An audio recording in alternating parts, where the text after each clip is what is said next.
Hello and welcome to Methods for Teaching Clinical Nursing presented by iteachnurses.com. Unit 1, Nursing Clinical Education Goals. The overall goal of clinical nursing education is to prepare students for future practice through learning experiences that provide opportunity for integration of theoretical with practical knowledge. As a role model, the instructor assists the student to think like a professional nurse by helping the student to think critically, communicate accurately, perform indicated therapeutic nursing interventions in patient care situations, exhibit caring behaviors inherent in nursing actions, apply an ethical perspective in clinical decision-making, function effectively as a collaborative team member within the organizational structures surrounding the delivery of patient care. The overriding task of the teacher in the clinical setting is competent guidance. The teacher supports, stimulates, and facilitates students towards personal and course objectives. The teacher facilitates learning by designing appropriate activities in appropriate settings and allowing the student to experience that learning. The instructor is both student advocate and patient advocate. While coordinating care activities for students to perform successfully in the clinical area, the clinical instructor must maintain an awareness of content-level specific knowledge, skills, and attitudes to be mastered through the clinical learning. At the same time, the instructor is always attentive to ensure patient safety. Unit 2, Theoretical Approaches to Learning. Excellence in instruction requires knowledge of adult education method adult learning, as well as the design and selection of appropriate learning activities. The adult learner. Before an effort is made to teach anyone, especially an adult, it is important to understand the learner's background, where he or she is coming from. There are several characteristics that are crucial to the understanding of the adult learner profile. The instructor first must understand that it is highly likely that an adult learner may have a family in which he or she is fully or at least partially responsible. Spouses, children, perhaps even parents or other family members may directly rely upon the student for emotional and/or financial support. It is also important to recognize certain employment characteristics that may affect the student. The student may be unemployed, underemployed, a career changer, looking to be promoted, interested in learning new skill. Retired, new to the United States. There is quite a large difference between child and adolescent learners and adult learners. While child and adolescent learners tend to be a homogeneous group comprised of students of generally undifferentiated backgrounds, educational levels, experience, and age, adult learners are a highly differentiated group of individuals from a wide variety of backgrounds, diverse educational levels, experience, and ages. Child learners and adult learners also experience a different thirst for learning. Child learners are a captive audience in an educational setting. Generally, child learners are in school because they have to be. They are forced to learn and are not usually allowed to get up and leave the classroom whenever they feel like. They also are strongly committed to learning because they see themselves as dependent on others and can therefore focus on studies. In contrast, adult learners are a voluntary audience. Adult learners are in school because they want to be there. No one is forcing them to stay in the classroom. They stay because of a desire to learn. However, while important, their education is often viewed as secondary to other responsibilities because adults view themselves as independent, self-directed, and responsible for themselves and others. For example, family members. Child learners are often vastly inexperienced, whereas adults tend to have great experience at a great many things. They have often held a wide variety of jobs and occupations, worked with many different employers and employees, and are genuinely proud of this experience. The adult learner and his/her experiences should be considered an asset to the instructor because they are a great resource for the instructor and classmates. Child and adolescent learners are also concerned more about learning for the future and learning what is recommended. Adult learners are focused more on immediate goals and training needs. Adults do not generally enroll in training programs out of general interest. They know what they need to learn and will not be satisfied unless they are taught what they need to know. Thus, an instructor cannot usually divert from class objectives when teaching adult learners. Adult education and learning. Adult learning is about the promotion of active learning grounded in the past experience of the learner. The adult approaches the classroom with his own knowledge acquisition and needs to be able to integrate new ideas with what he already knows if he is going to keep and use the new information. An educator's job is to help the learner add to and reorganize his own thoughts and skills, not to fill an empty vessel or clean slate. The presentation of new data should be meaningful, and it should include aids that help the learner organize it and relate it to previously stored information. New knowledge has to be integrated with previous knowledge, that means active learner participation. Physiologic differences due to the aging process and developmental differences are two of the many variables which impact the designing of a curriculum and classroom presentations or activities for adult learners. To maximize the classroom experience, the learning environment must be physically and psychologically conformable. Physiologic challenges due to the aging process, such as diminished hearing and vision, must be taken into consideration. The room should be well lit. The font of lettering on the whiteboard, overhead presentations, and flip charts must be clearly legible from the rear of the room. Distracting noises should be eliminated. The instructor must enunciate clearly and loud enough to be heard from the last row. Adults report that long lectures, periods of interminable sitting, and the absence of practice opportunities are high on the irritation scale. Additionally, the curriculum designer must know whether the concepts and ideas will be in concert or in conflict with the learner's developmental stage. The classroom is likely to be a heterogeneous cohort depicting stages of Piaget's cognitive development theory - concrete operations as well as formal operations. The former are students whose logical thinking is related to concrete tasks that are immediate and physically present. The latter are capable of abstract reasoning. Programs must be developed to promote learning and accept viewpoints from people in different thought stages. Adult learning theory principles and learning domains. Adult learning is about the promotion of active learning grounded in the past experience of the learner. Therefore, it is important for the instructor to respect individuality, privacy, and dignity, provide positive role models, give positive feedback to students on specific behaviors, include ethical behavior in student assessment, and continually debrief, and be sensitive to complexities associated with cultural and/or language barriers. Learning occurs in 3 learning domains. The cognitive domain refers to understanding, the affective domain refers to attitudes, and the psychomotor domain refers to kinesthetic or motor skills, ability. Learning may involve 1, 2, or all 3 of these domains. The characteristics of learning within each domain greatly affect the teaching and evaluation methods used. It is crucial that the instructor understand each learning domain so that the instructor can select proper teaching techniques. The instructor must also be able to apply certain basic learning principles to any teaching method. Basic learning principles. Learning depends on a student's motivation to learn, a student's active participation, a student's ability to learn, and the learning environment, including both internal and external factors. The learning environment, i.e. the classroom, can and should be used to focus the student's attention on what needs to be learned. Teachers who create warm and accepting, yet business-like atmospheres will promote persistent efforts and favorable attitudes towards learning. Regarding motivation, certain incentives, such as receiving praise from an instructor, can significantly improve student motivation to learn. However, some form of internal motivation is longer-lasting and more self-directive than external motivation. If the student experiences feelings of satisfaction to what she is learning, her readiness to learn increases, as does her participation. When dealing with adult learners, it is best to limit the number of completely new and foreign concepts. While an adult's thirst for learning may be greater than that of a child, as an adult grows older, the ability to learn completely new concepts becomes increasingly difficult. For example, it is much easier to learn how to speak a foreign language while growing up than it is to learn one as an adult. That is not to say it is impossible, but it becomes increasingly difficult with age. Therefore, to aid a student's ability to learn and retain as much as possible, it is best to relate new concepts to something that the student already knows or with which she is familiar. Learning styles. There are 3 primary learning styles: visual, auditory, and kinesthetic. The visual learner is taught best through a more visually engaging medium, such as textbooks, overheads, handouts, PowerPoint presentations, etc. The auditory learner learns best through spoken communication, such as conversations, speeches, and lectures. The kinesthetic learner learns best through doing an activity, learning a skill, any tangible method of learning.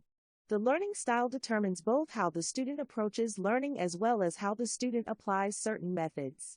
It used to be that researchers considered these learning styles as completely separate. One was either solely a visual, auditory, or kinesthetic learner. While in some cases this is true, researchers have found that students are actually more of a combination of these learning types. It has become increasingly rare that a student fits one particular learning style. However, students tend to be more dominant in one style than in another. Most students are aware of their particular strengths in learning, but because students vary greatly and are often combinations of these varied learning styles, it is important to try one's best to teach to all three learning styles. In the college setting, generally the auditory and visual learners are taken care of with the lecture combined with visual aids, but kinesthetic students are often disregarded. However, there is a growing trend to focus more on kinesthetic learning through various activities, and now through the advent of multimedia teaching, as researchers are discovering that multimedia, if done properly, can teach to all three learning styles.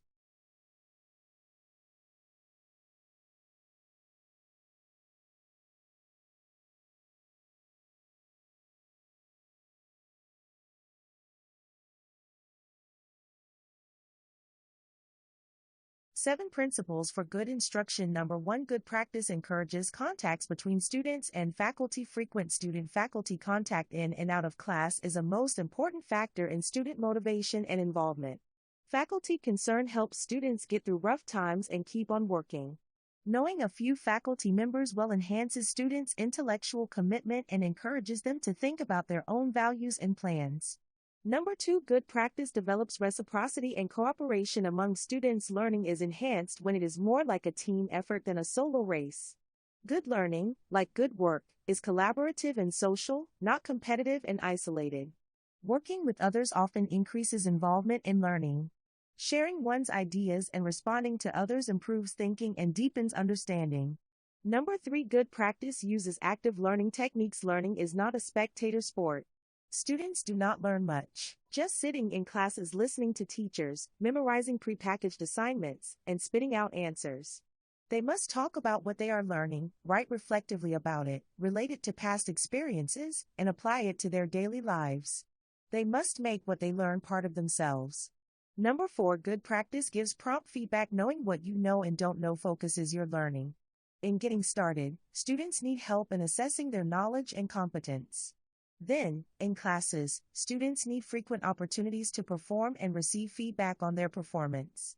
At various points during college and at its end, students need chances to reflect on what they have learned, what they still need to know, and how they might assess themselves. Number 5. Good practice emphasizes time on task. Time plus energy equals learning. Learning to use one's time well is critical for students and professionals alike. Allocating realistic amounts of time means effective learning for students and effective teaching for faculty. Number 6. Good practice communicates high expectations. Expect more and you will get it. High expectations are important for everyone, for the poorly prepared, for those unwilling to exert themselves, and for the bright and well-motivated. Expecting students to perform well becomes a self-fulfilling prophecy.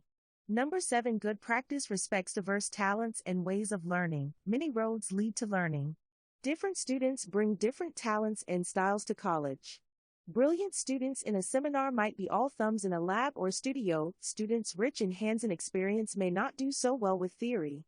Students need opportunities to show their talents and learn in ways that work for them. Then they can be pushed to learn in new ways that do not come so easily. On average, we learn 10% of what we read, 20% of what we hear, 30% of what we see, 50% of what we both see and hear, 70% of what is discussed with others, 80% of what we experience personally, 95% of what we teach someone else. The instructional role. The clinical instructor is active in both the academic and clinical environments and must adjust to the special nature of each. Familiarity with both settings eases the transition to the educator role. The academic setting. Teaching responsibilities and schedules are often quite different from those of her coworkers. Therefore, the faculty member usually works in isolation from her colleagues. Because the adjunct clinical instructor is rarely scheduled to be at the college, she is likely to miss socializing opportunities. In spite of demanding personal work schedules, there are numerous advantages for the part-time instructor to visit the nursing department on a day when most faculty are present and take advantage of networking, sharing of ideas, and emotional support. The clinical instructor can interface with full-time faculty and develop a better working knowledge about the program. For the sake of course continuity, this is a good time to meet with the lead instructor as well as other adjunct clinical faculty who are teaching the same level course and to get a sense of how the didactic and clinical classes are going. Although not required to attend, part-time faculty usually are welcome at department faculty meetings. Participating in these meetings gives the part-time faculty member a sense of belonging to the faculty as a whole and provides some insights into the issues that affect program functioning. As previously mentioned, much of the work of the clinical instructor is done in isolation from other nursing faculty members. As an advantage, the faculty member has full control in the clinical experience, but for important decision-making matters, it is often difficult to locate a fellow faculty member. As a result, it is always advantageous in the clinical setting for the instructor to seek out other faculty members from the same program or from another school who are also present in the clinical setting during similar time frames. Just knowing who else is teaching in the same facility at the same time can be reassuring and supportive. The clinical setting. The role of the clinical instructor is multifaceted. She must manage the clinical experience to achieve the curriculum and objectives of the educational. Clinical teachers often function as diplomats and negotiators with staff members while serving as gatekeepers, buffers, and protectors of students. Positive liaisons are enhanced by establishing and maintaining good working relationships and regular communication between instructor and staff members. The instructor's ability to interact and communicate effectively with students, staff, and patients is an essential component of her success and the success of the clinical rotation. Mindful that her effectiveness as an instructor is influenced by the strengthening of the student-teacher relationship, the instructor must maintain boundaries while promoting trust and communicating caring. Social friendships with students must be avoided in order to avoid role conflict and confusion. A working knowledge of the clinical facility, physical layout, and personnel enhances the instructor's capability to manage the clinical rotation. The teacher may become well acquainted with a new clinical setting by working with or observing the staff for a few days prior to entering the site with students. In addition, a clinical agency may require faculty members to attend an orientation program that includes introductions to agency staff, clarification of policies concerning student activities, and review of skills and procedures. There are inevitable advantages and disadvantages for the clinical instructor who is teaching in a facility in which she was once or is now employed. When functioning as a teacher who is employed by another agency, she is a guest in the facility. An instructor, who also continues an employment relationship with the facility, must guard against inevitable role confusion, as may occur when the staff needs her while she is trying to teach. The learning experience of her students is her primary focus. Advantages for the instructor who is or has been employed in the same facility where she is presently responsible for student clinical experiences includes a familiarity with staff such as the nursing, medical, ancillary workers, which eases collaborations necessary to enhance student learning, for example, patient assignments, off-unit experiences, post-clinical conferences. Policies and procedures. Medical administration systems. Documentation. Being a guest involves knowing and conforming to the operating policies and practices of the facility and the clinical unit. The clinical instructor must learn to go with the flow and avoid criticizing staff or established routines. While the clinical instructor may need to explain discrepancies between staff practices and the standards to which students are held, this needs to be done in terms of differences in approach, avoiding value judgments. Students need to know there is more than one right way to do things, and that different nurses approach patient care in different ways. However, when a breach in practice has occurred, the instructor is to guide the student through the chain of command and policy practices of the appropriate facility as well as those of the College Department of Nursing.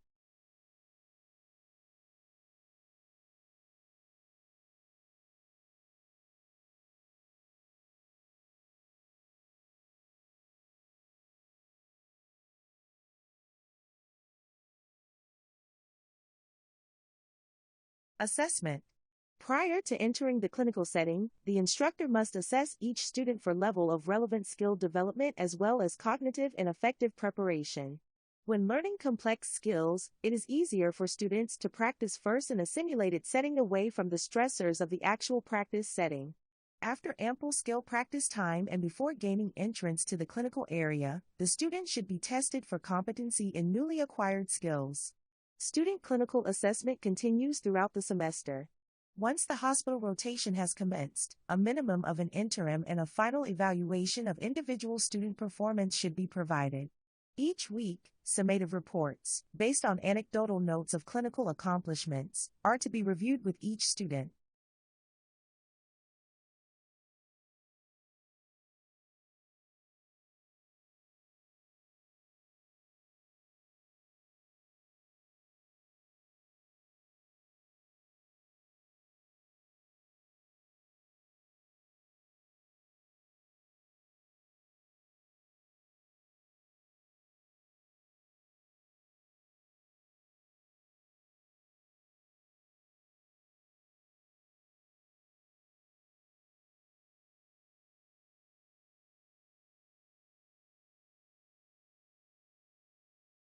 Course continuity. For course continuity, the lead teacher, who is often the full-time theory instructor, should meet with the adjunct instructors prior to beginning the clinical rotation to review and explain the following documents and resources necessary to guide clinical teaching. Number 1. Program objectives and the level objectives that contribute to their achievement. Number 2. Conceptual framework of the program. Number 3. Course syllabus. Number 4. Course materials given to students, including the schedule of clinical experiences. Number 5. A copy of any text being used for the course. Number 6. Calendar indicating school holidays and breaks, as well as a breakdown of student schedules away from the clinical unit. Number 7. Room assignments for pre- and post-clinical conferences. Number 8. Copy of rotation schedule and clinical objectives for each unit. Number 9. Letter for Nursing Education Department Nurse Manager, verifying student CPR, malpractice insurance, and immunizations. Number 10. Student evaluation forms and timeframes. Number 11. Systems of medication administration, for example Pyxis machines, documentation, and information retrieval. Preparing the clinical setting. Clinical nursing can be described as a team sport. Team members include the nursing program faculty and support staff, clinical staff and liaison support personnel, and the students.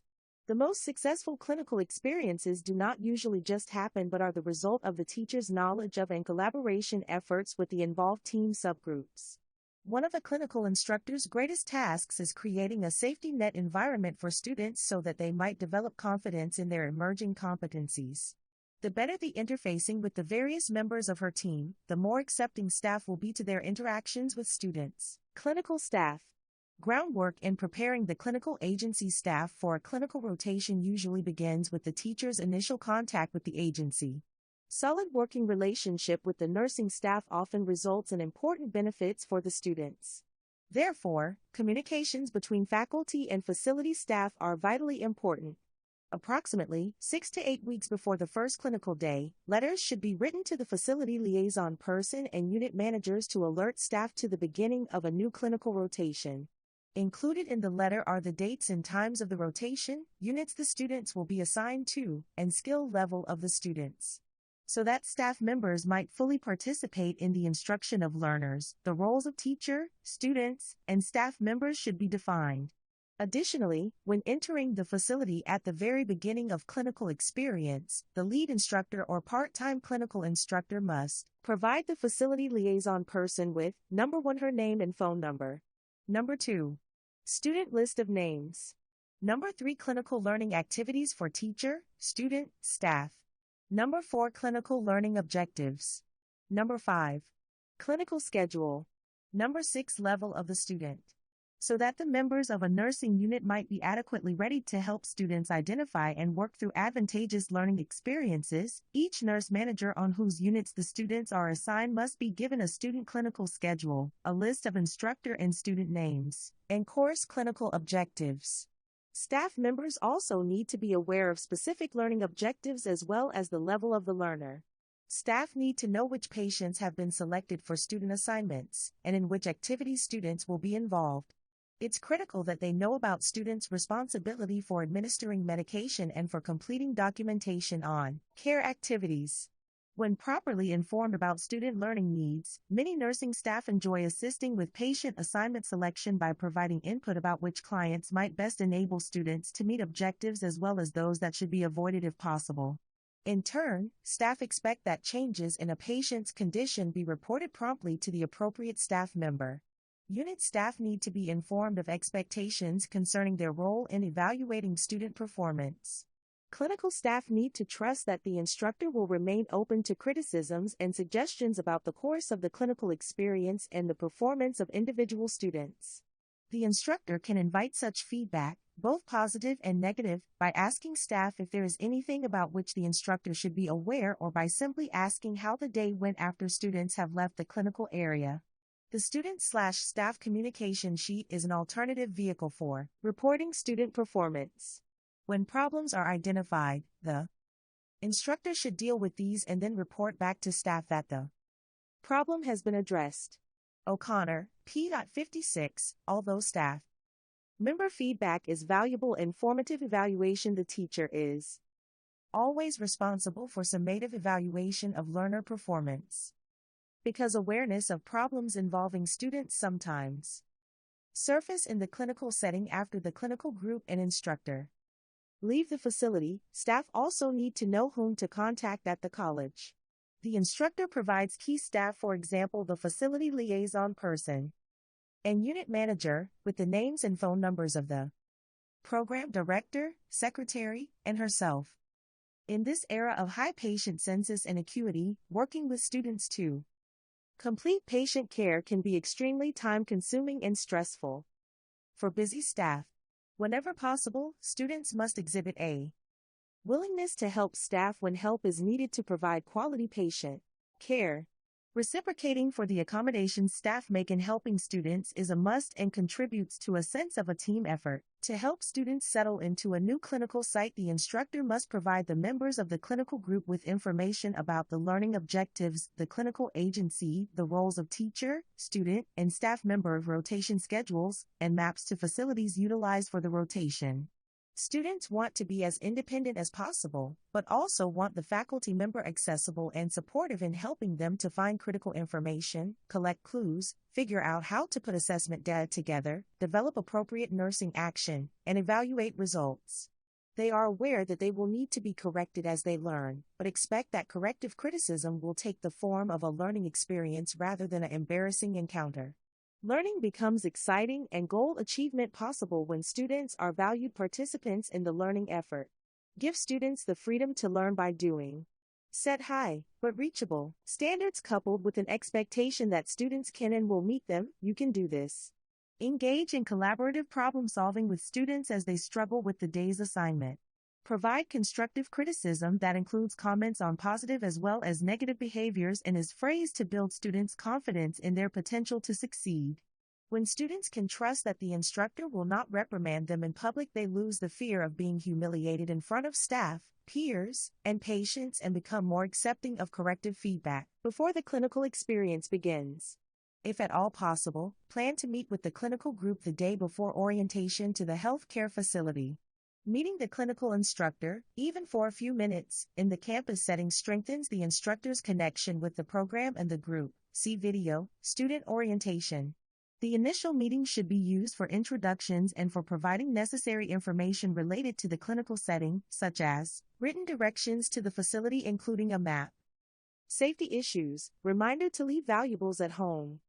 Type of dress to be worn, uniform, lab coat, street clothes, name tag. Equipment such as stethoscope and bandage scissors. A small notebook and pen. Provision for essential communications. Items that might interfere with students' activities such as cell phones. That should be left at home. The instructor's phone number to be used for in-hospital communications between students and instructor or essential communication between the students and their family members. The instructor, on the other hand, needs information about each students' previous clinical experiences as well as knowledge of individual expectations and goals for this experience. Such data is used as a backdrop for developing clinical learning activities. Either by meeting with each student or eliciting necessary data from former teachers, the current clinical instructor should identify skills or experiences the student would like to acquire in this rotation. The first clinical day. Often the nurse manager of the staff education department serves as liaison to the instructor and is responsible for arranging the details of the student orientation to the healthcare facility and providing resources for the program. Frequently, the instructor is accountable for the actual presentation. Ideally, the lead instructor should be available to conduct the first orientation for the new instructor with the adjunct faculty in attendance. The lead instructor could possibly be compensated in flex time or comparable time in clinical units deducted from her teaching load. From that occasion on, subsequent orientations could then be organized by the new instructor. Facility orientation information includes institutional philosophy and mission, organizational structure and key personnel, fire, safety, and biohazard policies and procedures, patient rights, operation of a computerized information system, system for charging supplies, post-clinical conference rooms, locations, dates, times, tour of nursing units, including introduction to nurse managers and key staff members, examination of nursing care plans, the Cardex, and patient chart. To gain a sense of how these documents are organized and where information they will need in preparing for future assignments is located. Explanation of daily shift routines. Demonstration of operation of patient room equipment including bed controls, call bell intercom system, oxygen outlet, television control. Location of nursing unit standards as well as policy and procedure binders. The initial meeting with students in the clinical setting sets the tone for the experience and provides the structure within which clinical learning will occur. The following learning expectations are best presented as professional role behaviors observed by all nurses in their practice. Instructors' modus operandi, documentation practices, approve abbreviation list, and review of sample patient chart. Medication administration policies and procedures of facility. College nursing department's medication administration requirements. Math proficiency test and passing grade requirement to enter clinical area. Clinical evaluation forms to each student with a detailed review of criteria for passing and failing and time frames. Review of needs improvement form, educational agreement, and policy and procedure of remediation. Review of and expectations of long or abbreviated nursing care plans. Confidentiality. Absent days and make-up assignments for absent days. Written assignments, i.e., nursing care plans or clinical concept maps, due dates, criteria for evaluation, turnaround time for assignments. Feedback, anecdotal notes. Student responsibilities regarding preparation for every clinical learning session through reading and interviewing patients. Orientation is also an opportune time for the instructor to emphasize to students that while it is impossible for any nurse to know everything, the privilege of caring for individuals includes the responsibility of researching answers to questions that arise regarding patient care rather than guessing. A practice which is unsafe and dangerous. O'Connor, P.19, also adds, the instructor needs to provide examples of unsafe performance, stressing that making errors is part of learning but failing to recognize, report, and correct those errors can have dire consequences for patient safety and will result in a clinical failure. Communicating the instructor's interpretation of what constitutes a satisfactory performance alerts everyone to the instructor's standards. Students almost always perceive the first day of clinical learning activities in a new setting as stressful. Clinical teachers should plan specific activities for the first day that will allow learners to become familiar with and comfortable in the clinic environment and at the same time alleviate their anxiety. These activities include tours, conferences, and special assignments. A scavenger hunt that requires pairs of students to seek out equipment and supplies reinforces the orientation to the physical plan of the unit. Suggested student clinical agendas for orientation through clinical day number 2 as well as a list of items that might be included in a scavenger hunt. More advanced students who have some familiarity with the clinical setting may be given a patient assignment on the first day of their clinical rotation in tandem with a staff nurse as a means of introducing students to the clinical environment. Handouts should be provided that review all relevant information because students may be overwhelmed by the orientation and unable to sort out the essential from the nice to know. Many nursing program faculty collate all necessary data and supply students with a hospital-specific clinical binder, the college laboratory setting. In addition to technical skills practice before entering the clinical area, a well-designed laboratory may serve multiple functions as a learning resource center. The instructor can be very creative in developing or utilizing programs to strengthen decision-making, communication techniques, problem-solving strategies, and documentation proficiency. To maximize student use of this potentially powerful resource, learning laboratories should be open during a wide range of hours to meet individual needs, including, if feasible, evenings and weekends when students are less likely to be in class or clinical area. Instructional materials and alternative methods of delivery. Learning laboratories commonly are used for psychomotor skill demonstration and return demonstration. Demonstrations may be live or recorded. If the demonstration is recorded, each learner can view the performance at a convenient time and repeat it as desired. Videotaping a student's evaluation is an effective means for providing positive feedback as well as clearly identifying areas needing further development. Skills checklists can be used as guidelines for practice and evaluation. Skills instruction is enhanced through the use of available written and mediated materials.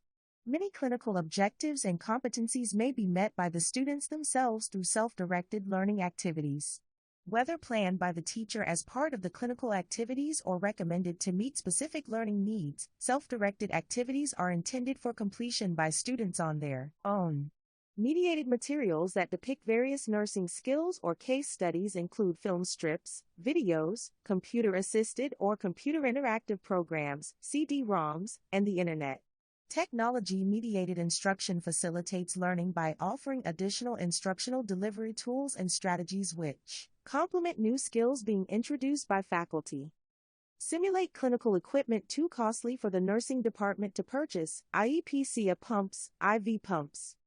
Depict patient care scenarios to help students understand how concepts and theories are used in practice and give them an idea of what a clinical situation is like. Promote development of problem-solving, decision-making, and critical thinking skills. Enhance the interactions between the student and the faculty. To assist student learning, the instructor must identify objectives to be achieved through completion of the multimedia. Questions should be developed for students to answer as they progress through the multimedia and at the end of instruction. Also, a multimedia evaluation form is given to the student to evaluate the program used in terms of quality from a learner's perspective, and usefulness in developing knowledge and skills for clinical practice. Technology has fundamentally and irrevocably changed life. This new concept in education shifts the focus from teaching to learning. The instructor is viewed as a guide to information rather than a vessel filler. Students assume a more active role away from their traditional passive roles as receptacles for information supplied by professors. Technology-mediated instruction is a major vehicle for transition to increase participatory, active learning.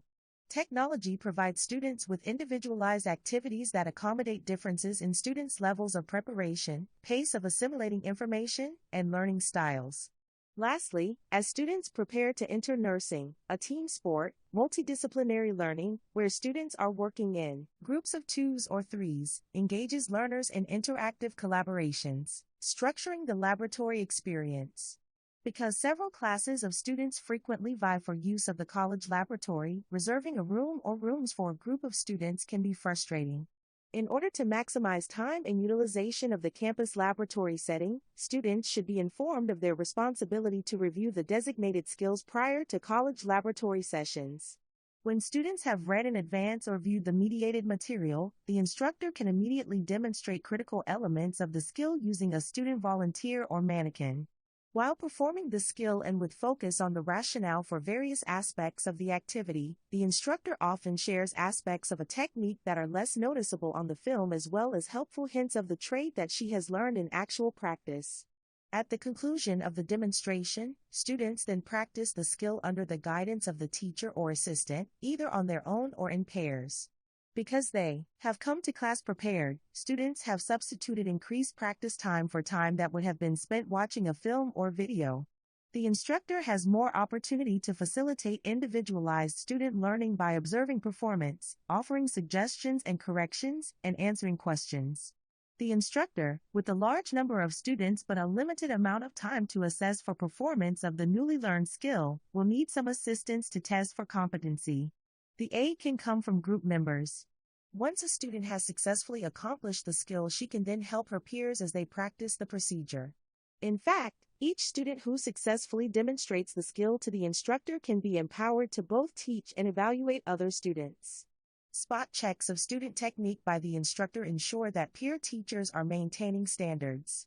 Another option of students collaborating with one another is to have them pair up and practice the skill together. Each learner takes a turn at portraying the role of the nurse and of the patient. An additional advantage from such a role-playing is the student-patient becomes aware of what the procedure feels like from the receiving end. Memorization and regurgitation of book learning is not enough to make a student a good nurse. The key is application. For students, learning to think on your feet means being able to apply quickly what they know in practical, everyday situations. The rapid and sound decision-making that is essential to good nursing requires years of experience and repetition. The practice of good critical thinking leads to good thinking in clinical area. The instructor can stimulate problem-solving thinking by asking why and what if questions from the onset, even while teaching the most basic of nursing skills. Because students need more than one opportunity to perform skills, the instructor should build some time for skill review into lab sessions. Stations can be set up within the lab, each with a brief realistic written scenario that directs the student to perform a skill. Competency testing can also follow the same format.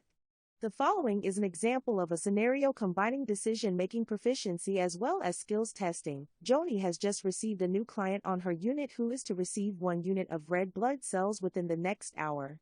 The client has 500 cc of D5LR infusing. What nursing actions are necessary before administering blood? Prepare the infusion line as if you were to administer blood. Within 30 minutes after starting the RBCs, the client begins to complain of feeling warm. You take her vital signs and note a slight elevation of temperature. Tell me what your next implementations will be. 5 hours after you have initiated to flow of blood, the infusion continues to slowly drip. What will your actions be at this time? The campus clinical is a realistic, risk-free learning mode enabling students to practice psychomotor and interpersonal skills. The campus clinical is a way to enable students to practice skills they have learned in a semester, whether or not the opportunity to perform the skill has occurred in the clinical setting. One group of students is trained to present with history, symptoms, and demonstrate physical manifestations of illness.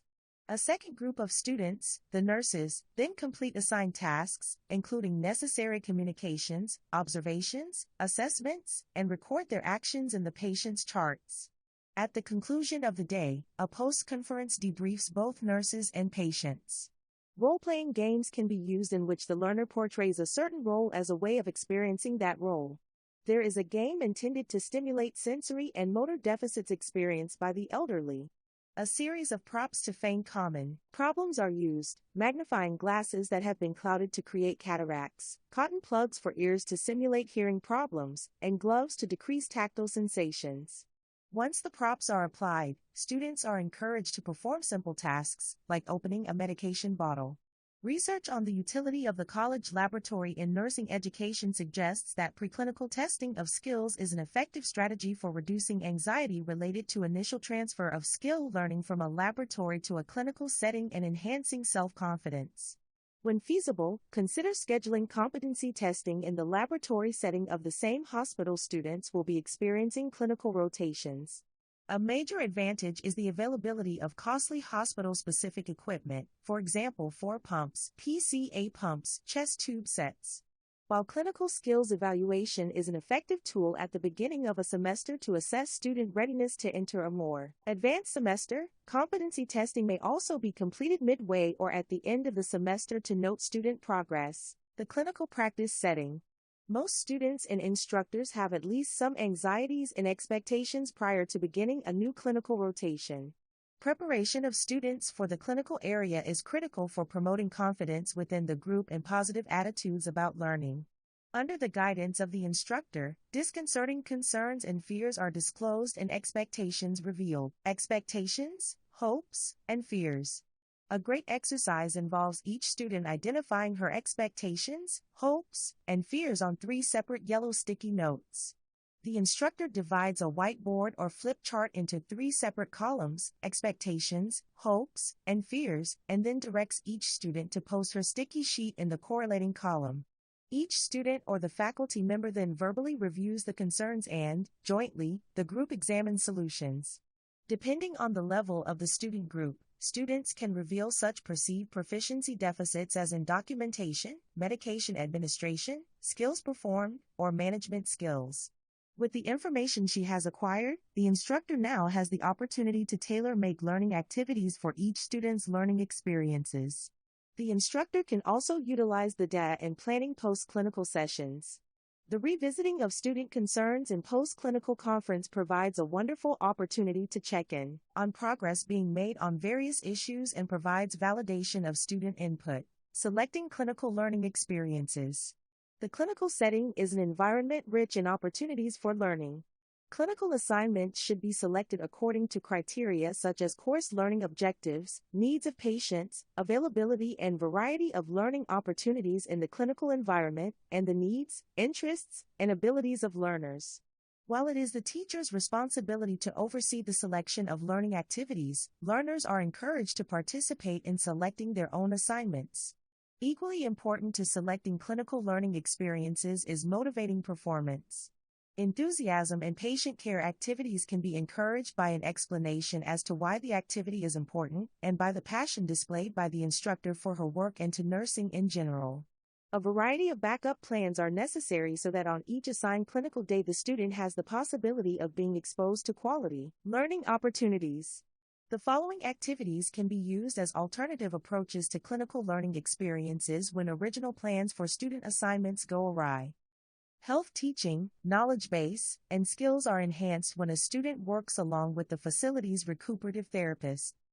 Lung sound assessment skills can be fine-tuned by assigning a student to a respiratory therapist to listen to the breathing patterns of a variety of patients. Students can be paired in completing assignments when the acuity level of patients is unusually high. Critical thinking skills can be honed when a learner is designated as a star student and accompanies the instructor during student rounds. Assessment, decision-making, and problem-solving are integrated as the instructor assists each student in processing patient care information. Multimedia programs in the nursing department's campus resource center may be assigned. Case studies can be developed for review to reinforce the application of theory to practice, techniques to help students prepare for clinical learning. Written assignment, such as nursing care plans and concept maps, improve problem-solving and critical thinking skills and are examples of techniques which help students organize for the clinical day. Much like Sherlock Holmes solving a mystery, a student who is completing the paperwork must review relevant theoretical information as well as pertinent clinical assessment data and follow procedural guidelines. The student is expected to provide rationale for findings and planned activities. The instructor's evaluation of the assignments is for feedback purposes to enhance learning rather than for grading purposes. On the other hand, summative evaluation of completeness of all writing assignments can be included in the student clinical evaluation form at mid-semester or at the end of the semester as a pass or a fail grade. Because students benefit best when feedback immediately follows behavior, the sooner written assignments are corrected by the teacher and returned, the better. Unfortunately, correcting nursing care plans is time-consuming.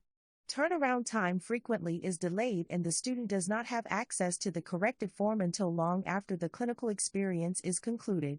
Too much time has elapsed for the work to be a relevant source of learning. To expedite the process, the instructor might attempt to spot-check nursing care plans during the preclinical conference time. Clinical concept mapping is a visual learning tool that organizes pieces of knowledge, showing relationships where they exist. The mind maps are graphic organizers that help learners to envision the flow that exists between a patient's diagnosis, clinical manifestations, therapeutic implementations, and any interrelationships. For example, an intervention used to treat one clinical manifestation having a positive or a negative impact on another. As compared to nursing care plans, concept mapping has multiple advantages including students see connections of concepts and therefore better understand them. Concise format with all work displayed on one sheet of paper versus the lengthy linear format of the nursing care plan. Concept maps are easier and faster to evaluate and grade. The pre-conference is intended to prepare both students and instructor for the clinical experience. It is extremely helpful for the instructor to arrive at the clinical site 1/2 hour to 45 minutes before the student's designated starting time. This additional time frame allows the instructor to quickly update changes in patient status and orders from the previous day. The instructor may use the pre-conference to check on each student's preparation, instruct students further, advise of any changes in patient conditions or interventions, and, if necessary, fill in any deficits in student learning. Lower-level students usually process information slower and are slower to organize their workday, therefore, this action is particularly helpful. Preclinical conferences may be conducted on a one-to-one basis with students or as a clinical groups. In spite of its advantages, some instructors find that having students attend the change of shift report serves as a worthwhile substitute for the pre-conference. Another method used by instructors to confirm that a student is ready to begin her clinical assignment and/or is organized in managing her workload appropriately is to spot check each student periodically throughout the day and discuss with the student her plans and rationale for patient care, guiding student learning in the clinical setting. Of the various attributes necessary for the instructor who wishes to guide student learning in the clinical area, 2 overriding skills are essential. The first is the ability to objectively observe the performances of students engaged in clinical activities. Unbiased assessment allows the teacher to identify areas of learning in need of further development and to determine specific interventions of remediation. Guidelines for observing students are: examine own values, attitudes, and biases that may influence observations. Document a series of observations over time before drawing conclusions. Focus observations on the clinical objectives, competencies, or the student's individual goals. Discuss observations with students, obtain their perceptions of performance, and be willing to modify judgments when a different perspective is offered. The second competency essential in guiding learning activities is ability to ask thought-provoking questions without interrogation. Open-ended questions are an effective tool used to guide or explore clinically relevant thought processes and rationale used for arriving at clinical decisions. Questions can be asked to assess understanding of pertinent concepts and theories and their use in clinical practice, such as in identifying the correlation between a patient's diagnosis, relevant assessments, lab work, and medication. For examples of questions which raise issues for students to consider, require analytical thinking, and promote critical thinking. The way in which questions are asked is significant to remembering all the while that the purpose of the query is to promote critical thinking, not to drill the student. Managing off-unit experiences. Assignments away from the clinical unit are frequently used to enhance the student's awareness of the clinical specialty the students are currently experiencing. The goals of clinical learning may be met in any environment where students can interact with patients. Educating nursing students in such settings has the advantage of sensitizing them to a greater scope of nursing roles, as well as to the needs of diverse populations. Successful transition to the off-unit experience requires student preparation. The instructor must provide the students with guidelines, specific clinical objectives, and assignments which link the care being provided in the associated clinical with classroom theory. Because off-unit experiences are usually outside the control of the clinical instructor, provisos must be made for the student to validate her experiences. A report may be in writing, as in completing an observational guide or research questionnaire that asks the student to identify pertinent data related to the off-unit rotation. An oral presentation made to other members of the clinical group is another viable option. Oral reports have the advantage of educating all members of the clinical group to the learning activities and services available at any one off-unit service. While written or oral report formats allow the instructor a snapshot of the student's learning in the planned activity, the clinical instructor must also communicate periodically with the off-unit staff to validate the level of student performance and behaviors as well as to authenticate the continued appropriateness of the clinical rotation. Spot checks can be accomplished by phone calls and/or on-site visits, taking advantage of serendipitous opportunities. When a clinical situation occurs that provides an excellent opportunity for teaching a concept, demonstrating a technique, or discussing an ethical issue, this opportunity should be seized without concern about how it fits with the day's clinical objectives or even the overall course objectives. Additionally, clinical instructors should remain alert to those community events that provide opportunities to learn more about aspects of the role of the professional nurse. For instance, group participation in health fairs sponsored by local governments, schools, or senior centers can promote the development of interprofessional interactions, health teaching, and advocacy. The Clinical Post-Conference. Post-clinical conferences, held at the end of clinical day, provide an additional opportunity for fostering student learning. Clinical activities can be discussed and clinical situations analyzed. Post-clinical conferences are also a favorable time for the instructor to promote the development of leadership skills in nursing students. As facilitator of the sessions, the instructor can acquaint students to the skills of contributing input as well as feedback, critiquing each other's work, and expressing feelings about the events of the day. The post-clinical discussions are not, however, intended as substitutes for classroom instruction. The teacher cannot lecture nor present new content to students.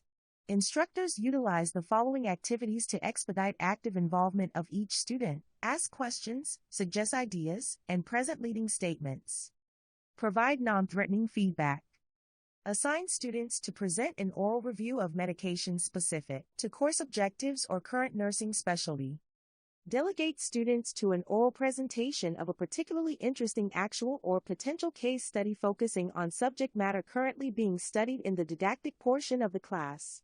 Instructor can facilitate with Socratic question to assist in linking theoretical concepts to caregiving, i.e., diagnosis to medications, lab work, and assessments. Collaboratively analyze NCLEX type review questions covering content currently being studied in lecture to ascertain as to why the correct answer is, clinically, the most significantly sound. Because conference rooms are in such high use, scheduling a room for the activity is a necessity and must be done well in advance of the beginning of the clinical rotation. Generally, the lead instructor makes necessary accommodations. However, the adjunct faculty member cannot assume this to be the case and must, therefore, confirm with the lead instructor that post-clinical rooms have been reserved. The staff development officer is often the school liaison person and, most likely, the individual to contact for room scheduling. A list of dates and times for post-clinical conferences will need to be submitted. Interpersonal issues. Providing corrective feedback on nursing care plans, formative evaluations, is an important dimension of laboratory education. The intent of constructive feedback is to help the student keep her behavior on target and achieve her goals. When providing feedback on student activities, focus on the behavior the student can change and its effects on patient care. Feedback should be specific rather than general. Corrective feedback needs to be returned in a timely manner so the student knows she is or is not on the right track. Therefore, it should be given as soon as possible after the event has occurred. Describe what is wrong, why it is wrong, and how it can be corrected. Conversely, praise a positive performance and suggest any improvements, if needed. On the occasion when a student must be disciplined, do so immediately after removing her to an isolated area to provide privacy. In a matter-of-fact manner, focus on the problematic behavior and any prior instance of the same or similar behavior. Assist the student to explore avenues to remediate the situation. Outline the consequences of continued episodes of similar behavior and the rationale for these. Provide a written warning to the student to document the event and place a copy of the memo in the student's file. There are as many different ways as reasons for removing a student from the clinical area. The student who is totally unprepared for the clinical experience is better sent to the library for an hour to do the necessary preparation than sent home for the day. However, the student who arrives in the clinical area unwell, under the influence of drugs or alcohol, or emotionally unstable poses a potential risk to patients, herself, or others in the clinical setting.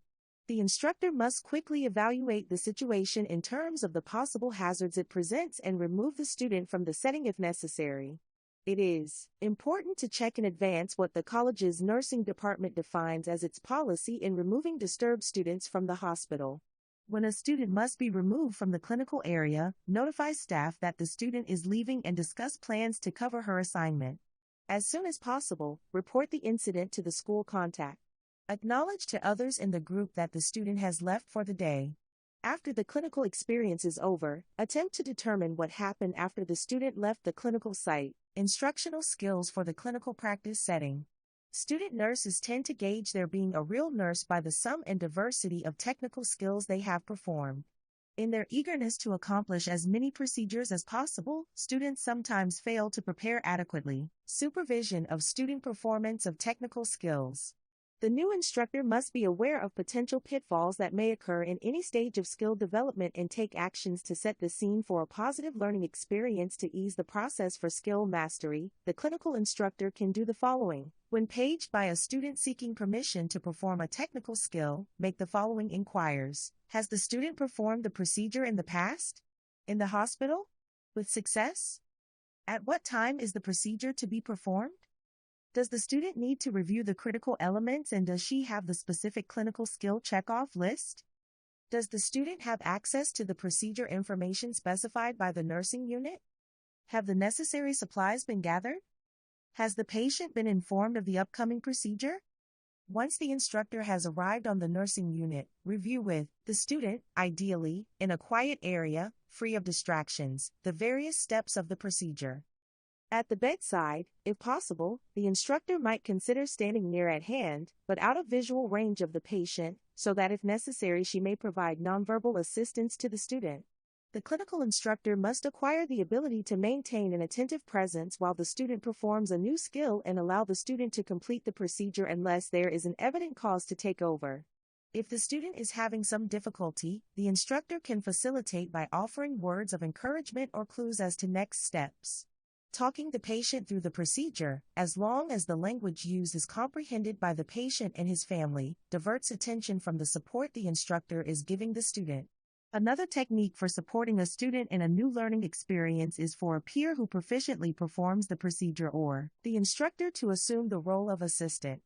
The assistant can then help the student by organizing equipment, demonstrating critical elements, obtaining necessary supplies, or focusing on the needs of the patient. The impact of a student being stripped of control of the patient care situation includes diminution of self-confidence, humiliation, and disruption of the patient-student relationship.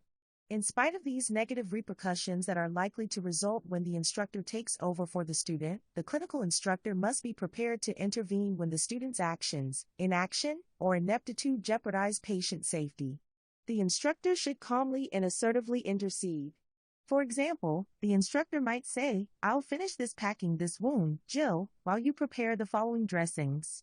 The patient should be spared any alarm that something might have gone wrong. The student should be spared any humiliation at having erred in her performance, but the situation must be addressed directly and promptly.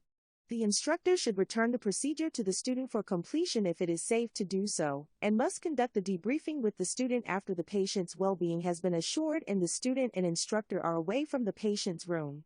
Another important strategy the instructor observes in student performance is time management, how to get it all done and what to do when. To effectively help students organize and prioritize client care activities, see Appendix F for an example of work organization schedules. Elements of patient care to be considered when planning for the shift: priority setting, patient care interventions, unit schedule, coordination of student learning activities, patient safety, comfort and privacy needs, flexibility in planning routines, developing critical thinking skills and reflective practice. Critical thinking, along with communication and technical skills, is one of the major educational program outcomes identified by educators. Critical thinking involves forming conclusions, making decisions, drawing inferences, and reflecting. Reflection is a process of thinking back or recalling an event to discover the meaning and purpose of that occasion. As a nurse, reflection can involve thinking back on a client situation or experience to explore the information, make sense out of the experience, and incorporate the knowledge gained from the experiences into her pattern of information processing. By learning from past experiences, the student identifies links in concepts and theories that relate to care of her patients. Reinforces positive learning that has occurred. Identifies where further learning is needed. Discusses feelings generated through the experience. Examines changes that may be needed in her own behaviors to better meet patient needs. Strategies the instructor can use for promoting critical thinking and reflective practice include Socratic questioning, debriefing discussions, which can occur on a one-on-one basis with the instructor or in the presence of peers during post-clinical conference, enable students to report on their clinical learning experiences, reflect upon the patient care they provided, and share their relevant feelings and perceptions. Feedback by peers and the teacher can reinforce student actions or suggest alternate decisions and approaches. Journaling. Rather than recording a diary of incidents, a clinical journal is an objective and subjective chronicle that reflects a student's attitudes, feelings, and cognitive learning throughout a clinical experience. Writing journal entries assists a student nurse in defining more clearly the meaning of any critical incidents. There are different ways of structuring journals. Process recordings are particularly effective in teaching therapeutic communications. Verbal as well as nonverbal interaction between the student and client are recorded to be analyzed by the student for appropriateness of various communication strategies. The student next summarizes what she has learned from the exercise and how she would modify her approach in future encounters with the same or other patients. Evaluation strategies for the laboratory and clinical setting. Another important function of clinical teaching is evaluation. The ultimate goal of evaluation is to determine whether or not the student can safely perform stated clinical course objectives. Depending on the purpose of the evaluation, clinical competency testing can be identified as formative or summative. Formative evaluation is an ongoing process as the teacher continuously and unobtrusively monitors student progress in meeting the clinical objectives and demonstrating competency in clinical practice. Formative evaluation is not intended for grading purposes, but is a basis for further instruction. Summative evaluation takes place at the end of a learning period. For example, at the end of a period, a course, or a program, or to determine if the objectives have been met and the competencies developed. This type of clinical evaluation determines what has been learned rather than what can be learned, clarifying the standards for evaluation. Goals identify those critical elements students must perform, while standards describe a method for categorizing a performance as met objective, needs improvement, or failed. An ongoing observation of student performance with written descriptions that depict each level of potential student performance support the instructor's objectivity in applying standards consistently. Consistency of performance plus growth throughout the clinical experience often serve as touchstones for performance evaluation.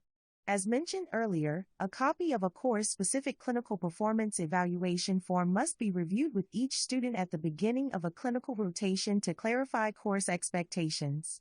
Reliability in the application of standards is facilitated by the use of rating scales. Rating scales, however, are not without problems. To enhance cohesiveness in the application of ratings in making grading decisions, adjunct instructors must confer with the lead instructor.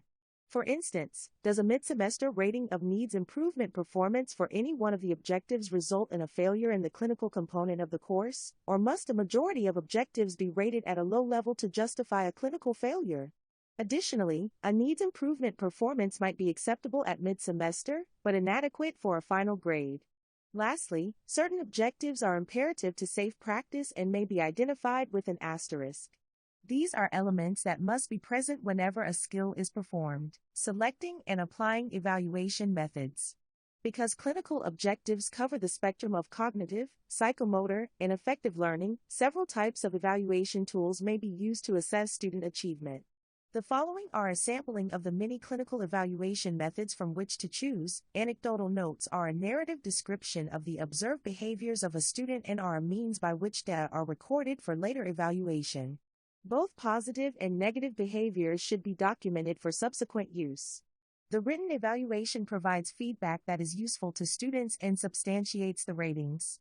See Appendix B for an example of a duplicate sheet anecdotal note form developed to expedite the record-keeping process. Because the instructor gives the first sheet of the evaluation form to the student by the end of each clinical week, the student is always appraised of her progress in the clinical area. In essence, the format functions as a weekly, formative evaluation. The second sheet is kept in the instructor's private file. External raters, feedback of others into the observation of student performance may include nursing staff who are interfacing with the students in participating clinical facilities, including off-unit rotations. A clinical instructor teaching in the same course who has had no prior clinical exposure to the student. This option is generally employed as a last resort when the student's performance is borderline or failing and the student is in danger of being dropped from the nursing program. The special assistance and observations required by an instructor when a student's clinical performance is not meeting standards is time-consuming and unfortunately deprives the other students in the group of the instructor's presence or learning opportunities. To enhance learning for both the student whose performance is in question as well as for her peers, a second instructor can be used. Also, an external rater may be necessary when the clinical instructor is concerned that the student's performance may be biasing the instructor's ability to provide a fair evaluation. Either the student joins the second faculty member's clinical group and is given a regular assignment, or the second instructor is brought into the clinical facility to assist the primary instructor. The assistant teacher is responsible for a second evaluation of the student whose performance is being questioned, plus overseeing one or two students who are assigned patient care on that same unit. Written assignments, completeness of nursing care plans, concept maps, process recordings. Self-evaluations of clinical performance reveal needs and expectations that the instructor can use to address feedback and identify areas in which the student might enhance her performance. Reporting results. To validate a student's ratings on an evaluation form, the instructor should include excerpts from her anecdotal notes. Due process concerns the rights of a student. As related to the evaluation process, due process refers to the right to receive feedback on performance in a timely manner, especially if it fails to meet expectations, and to be told the consequences of continued failure to meet expectations. Due process also encompasses providing the opportunity for remediation and informing students of established appeal policies, techniques to assist with managing the unsatisfactory and/or failing student. When clinical performance deficits are detected, inform the student with a warning verbally and in writing of the observed behaviors. Focus on the student's deficiencies and include suggestions for resolving the problem. Have the student sign a copy of the written warning and give her a copy to review. Place the signed copy of the form in the student's file along with a written synopsis of the meeting. Repeated evidence of unsatisfactory patient care results in the student entering a learning agreement with the instructor. Options for remediation are agreed upon and cataloged on the form. A follow-up meeting is planned to reevaluate the student's progress. When a student is failing from a course, a student-instructor conference must be held to plan appropriate recourse. Succinct documentation of the entire evaluation process, from the first incident of faulty patient care, is vital to support a failing clinical grade. Discussions with the student who is not meeting expectations should occur away from the clinical area, in private, and might also include the lead or the team instructor. The student is given the opportunity to review the accumulated record. The student is advised of her option to include a support person in the meeting. The support person cannot speak nor take notes. To identify problems, use anecdotal notes and classify deficient behaviors under broad headings that relate to course objectives. If remediation is an option, a learning agreement to remedy identified weaknesses should be developed collaboratively with the student and put in writing. A dated, signed memo summarizing the content of the meeting should be placed in the student's file, along with a copy of the remediation plan. As the clinical experience progresses, the instructor should make note of teaching strategies and feedback that were implemented in support of remediation. A follow-up meeting is planned to reevaluate the student's progress. When the student fails the class, the possibility for petition to re-enter the program at a later time frame can be discussed. Inform the student of the grievance process if she wishes to dispute the grade. When the patient care practices of a student are deemed unsafe, the remediation plan should involve experiences outside the clinical area, such as in the college laboratory or resource center. Before the student is permitted to return to the clinical setting, a safe level of practice must be documented. Whenever developing a remediation plan, the instructor must be cognizant of the effects of implementing the plan on her ability to provide adequate instruction and supervision to other members of the group. Due process does not require that the instructor abandon all other responsibilities to provide instructional support for the failing student. Patient safety and care needs must also be considered. As mentioned previously, the instructor must keep precise documentation on all evaluation methods to defend against potential accusations of discrimination. Such recordings substantiate the necessity of actions taken as well as of extra supervision of the failing student in terms of patient safety.